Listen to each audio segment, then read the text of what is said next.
What's up, y'all? We're back with another draft graphic for the week. Without further ado, let's get right into it.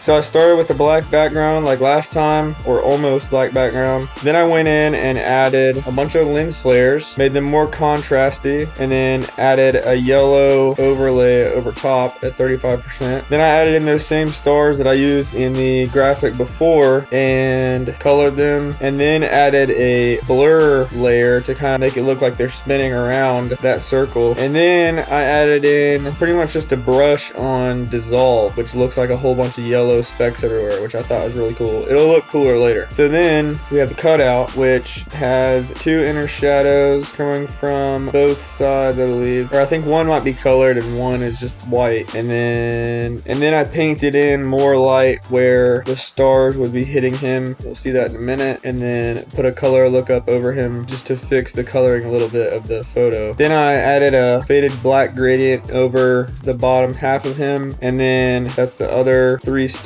that were going to go in front. Changed the color and then added the blur again, and then added a whole bunch of lens flares to all those stars that are around him, and then added a yellow rectangle with our texture on top of it, and then a black rectangle over that. Obviously they're just turned a little bit so they're not straight across. Then we added in the text and that X right there, so his name and then the name of the team that was drafting him. Then we have the round and pick number below, and the glowing draft logo and the glowing block A up top left, and then we have the glowing team logo up the top right. And we have our lighting and our color to really make it pop, and as you can see, I mean, that makes it look amazing. And then all we had to do is add the bottom info and we're done. So thanks for watching. Hopefully you learned something. Click this video to see more edits like this.